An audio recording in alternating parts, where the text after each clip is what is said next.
sa v tráve je, či rastú záveje, s nimi vždy krásne je. Hurá! Už sú tu šmolkovia, smejú sa toľko, až na letá zmenia sa zimy.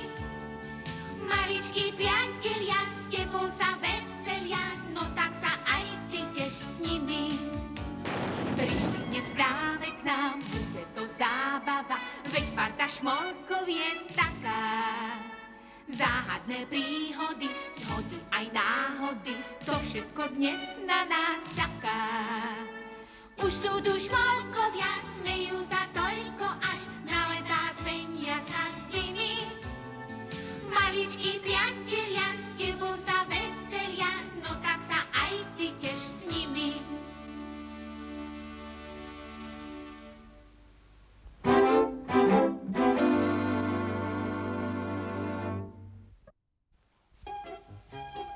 Osem 12 netopierých nechtov, 25 18 výtrusov púpav, 70 13 bradavíc bradavičných a štipka hamamelu.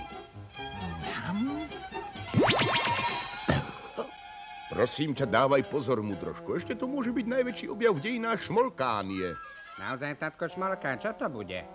Recept na neviditeľnosť. Potom zatočíme s Gargamelom raz a navždy. Žiaľ, práve tento recept si šmolkuje úzkostlivé dávkovanie, šmolkové načasovanie a šmolkové... Bolo by lepšie, keby si pripravil ďalší pokus, Mudroško. Ja si šmolkujem, že najväčšie objavy aj tak vznikli omylmi pri pokusoch. Opatrne dávkuj najmä hamamel. 8 12 netopierých nechtov, 25 18 výtrusov púpav, 70 13 bradavíc bradavičných a malú štipôčku hamamelu. Hej, čo robíš? Dávaj pozor, Babroš! Babroško? Preber sa, Babroško. Je ti niečo? Trochu sa mi krúti hlava, Mudroško. To prejde, ale moje poznámky sú nepoužiteľné. Keby som si bol zapamätal aspoň recept. Ani na základné prímesy si neviem spomenúť. Ja si ho pamätám, tatko. Čože, ty? Recept na neviditeľnosť. 8 12 netopierých nechtov, 25 18 výtrusov púpav, 70 13 bradavíc bradavičných a poštopkať hamamel. Štípku hamamelu, ale inak je to tuším presne. Ako si to mohol zapamätať? Zdá sa, že výbuch prebudil Babroškovú pamäť. Najlepšie bude, keď si to hneď a zaraz overíme.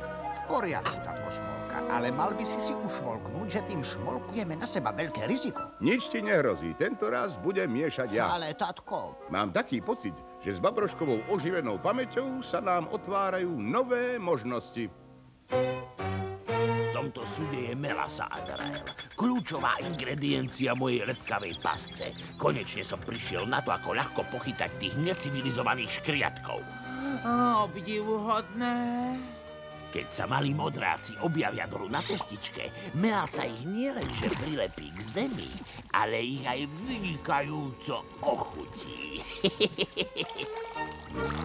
Teraz sa stačí pokropiť. Pravdepodobnosť, že Babroškové kalkulácie sú šmolkové, je totálne mimo sféry pravdepodobnosti. Kde si? Kam sa stratil? Tu sú moji milí šmolkovia. Môj recept na neviditeľnosť je perfektný. Mudroško, tatka Šmolku vôbec nevidno. No to vidím aj ja. Tak uvažujem správne, Babroško je schopný zapamätať si čokoľvek. Môžeme si teda založiť databanku. Nadiktujeme mu všetky dôležité informácie a v prípade potreby nám ich Babroško od slova do slova ocituje. Nebudeme zbytočne strácať čas. Teraz ti nadiktujem do pamäti všetky svoje najvýznamnejšie práce. Tatko Šmolka, veď už ťa je zase vidno. Bez veľkej námahy a najmä rýchlo budem mať k dispozícii informáciu, ktorú budem práve potrebovať. Tak, a začneme základnými formulkami. A všetko je hotové, Azrael. Jeden trh mojim lepkavým chnip-chňap lanom a klap. Modrí úbožiačikovia sú moji.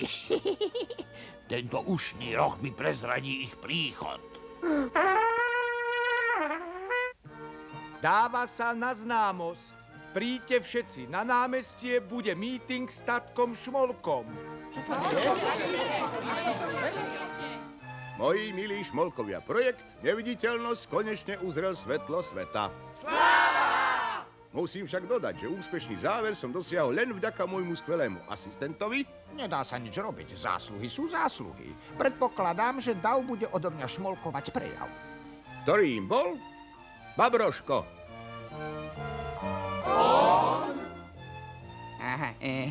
Ahoj, šmolkovia. Explózia v mojom laboratóriu vyrobila Babroškovi perfektnú pamäť. Nikdy na to nezabudnem. Všetkým nám bude slúžiť ako databanka. Do tejto chvíle má namemorované všetky moje magické formulky a ostatné významné práce. To je ohromné! Databanka je pripravená.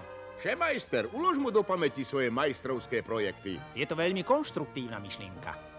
Farmár, agrotechnické termíny budeš mať prehľadne uložené. Ohromné. Velikánske množstva údajov mi začínali prerastať cez hlavu. Veršo Šmolík, tvoja poézia bude ako v knižnici. Budúce generácie sa majú na čo tešiť. Papajko, nakrm ho svojimi receptami. Koláčikmi, tortičkami, pečivkami. Šmolínke zasa zostaví katalóg kvetov. Vôbec som neverila, že raz k tomu príde. Námahu nám uľahčí, skvelý stroj počítací. Databanku tu máme, všetko v nej ukladáme. Babroško nás poučí o termínoch či je či. S databankou svet je fajn, Babroško je jej dizajn. S databankou svet je fajn, Babroško je jej dizajn. A čo mi šíbe? Počul som spev. To môžu byť len nechutne sa radujúci šmolkovia. Fajn, prestali. Už by z toho začínalo byť zle. Aspoň vieme, že nie sú ďaleko Azrael. Určite sa niektorí z tých malých modrých barbarov vyberú týmto smerom. A keď na nich čapnem moju lepkavú chnip-chňap pascu, večera bude jedna báseň. Nežná, krehká púpavienka, budúcnosť letísťa včielka. Nežná, krehká púpavienka, budúcnosť letisťa, včielka. Veršo Šmolík, to sa mi páči. Čo to znamená? Ty sa nemáš vypytovať, máš len verše memorovať. Skoro som zabudol.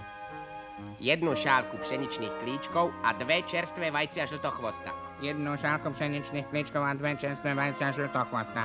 To bol posledný a tým je tam od jablčných knedlíkov po cukinu a la Šmolko všetko. Konečne. Narcis, sedmokráska, púpava, Margaréta. Nemôžeme si trochu oddychnúť? Jasné, stalo sa niečo, Babroško. Hlava mi ide prasknúť. Byť databankou je vážna vec. To je jasné, ale predstav si, koľko nám ušetríš práce. Všetko dôležité máš už namemorované, dokonca aj tatkov nový recept na neviditeľnosť. Recept na neviditeľnosť? Počul si to, Azrael? Nie! Musí byť môj lepkavou chnip-chňap pascou zabijem. 2 Si muchy pre nás jednou ranou. nenahraditeľný, Babroško. Nemáš z toho radosť?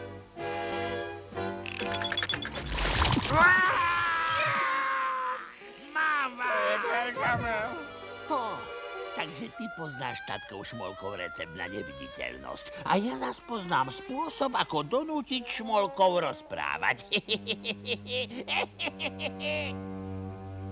Tatko Šmolka! Tatko Šmolka! Funguje to bezchybne. Nadiktujem Babroškovi ešte zo pár údajov. Šmolkujem ťa už hodnú chvíľu, tatko. Predstav si, že Gargamel šmolkol Babroška a Šmolinku.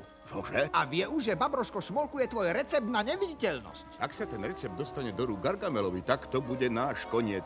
Chrabroš, farmár! Tak, a teraz nám modrý kurací mozoček zaspieva ako papagaj. Ešte žiaden mozog neodolal môjmu spôsobu rozväzovania jazyka. Hovorím tomu penový kúpeľ. Penový kúpeľ? Nepovedz mu ani slovo, Babroško. A môžeš začať bublať, modrá bublinka. Narodil som sa veľmi dávno. Musí to byť od samého začiatku. Jedného dňa sa Gargamel rozhodol, že premení tatka Šmolku na ropuchu. Hlupá Gargamel potom ešte celé mesiace bol samá bradavica. Na toto nie som zvedavý. Porozprávaj mu, ako dopadol, keď vyrobil šmolkožrútku. keď zo seba vybuble recept, tiež sa. Oslávim to pikantnou pochuťkou šmolinka na hrianke. Ako je to ešte ďaleko? Šetri s dychom. Ak sa oneskoríme, Gargamel získa recept na neviditeľnosť, ktorý hľadá celý svoj nemravný život. Recept na neviditeľnosť 18-12 netopierik nechtov, 25-18 vytrusov púpav, 70 13 bradavic bradavičných a štipka hamamelu. Do šmolprčíc. Recept je už jeho. Čo si vyšmolkoval? Mám ešte 4 kvapky. Posledná možnosť. Rozdelím vám úlohy. Tak. Zmiznem, nebudem stratený, budem dobre utajený.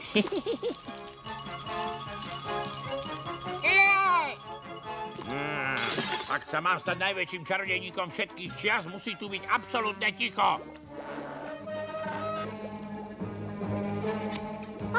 Neboj sa, Šmolinka, držím ťa. Žiadne strachy, Babroško. Nešmolknem ťa predsa v kaši, poď. Sprostá smradlavá mačka, kde som to? Á! Kde sa tu vzala tá stolica? Čo sa to tu pre pána Belzebuba deje?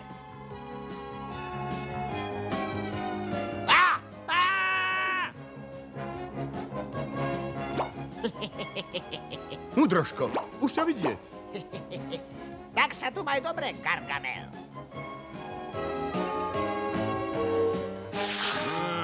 Toto bolo posledný krát, čo sa vám podarilo ujsť, modrí šaškovia. Neviditeľný sa o chvíľu vydám za vami. Unikli sme novlások maniakovi čarodejníckému. Potrebovali by sme sa stať neviditeľnými. Babroško, nadiktuj ten recept. Aký recept? Ten, ktorý šmolkuješ vo svojej databankovej pamäti. Akej pamäti? Zdá sa, že Gargamelov penový kúpeľ Babroškov mozog dočistá vymazal. To znamená, že teraz má recept už len Gargamel? Nie celkom, moji milí šmolkovia. Kým sme boli neviditeľní, prepísal som v Gargamelových poznámkach štipku hamamelu za kilo hamamelu. Neviditeľnosť na recept nechtov 18, 12, 25, vytrusov 18, dúfav, bradavíc, 70, bradavičných 13.